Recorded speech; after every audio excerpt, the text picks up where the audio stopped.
เพลงนี้ชื่อว่าเผ่าพันธุ์ลาว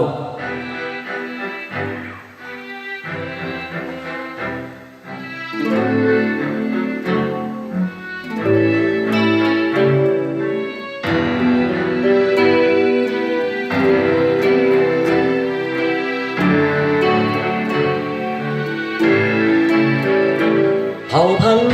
ลาวสนสารลาวแผ่นดินลาวให้กำเนิดเกิดเฮามาเลือดและน้ำตาจิตใจกายยายอมเสียสละเพื่อภาษาเพื่อปัตตภีเกิดเป็นคนลาวลาวทุกเผ่าชนลาวทุกแห่งหน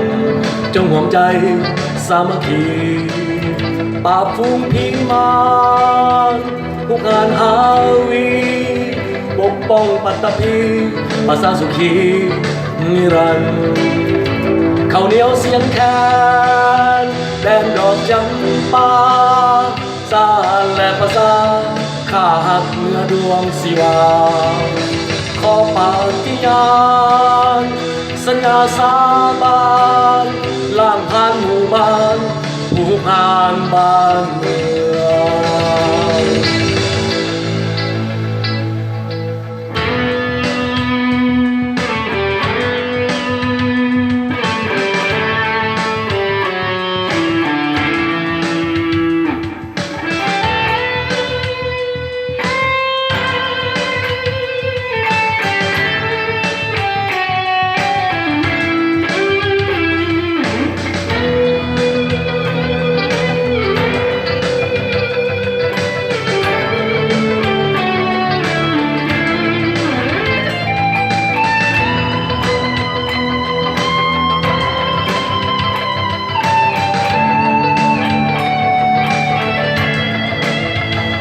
เผ่าพันธุ์ลาวสนสารลาวแผ่นดินลาวให้กำเนิดเกิดเฮามาเลือดและน้ำตาจิตใจกายยอมเสียสละเพื่อภาษาเพื่อปัตตภีเกิดเป็นคนลาวลาวทุกเผ่าชนลาวทุกแห่งหนจงห่วงใจสามัคคีปราบฝูงผีมารผู้งานฮาวีปกป้องปัตตภีภาษาสุขีนิรันดร์ข้าวเหนียวเสียงแคนแดนดอกจำปาสารและภาษาข้าหักเนื้อดวงศิวันขอปฏิญาณสัญญาสาบานล่างผ่านหมู่บ้านผู้ผ่านบ้านเมือง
เผ่าพันธุ์ลาว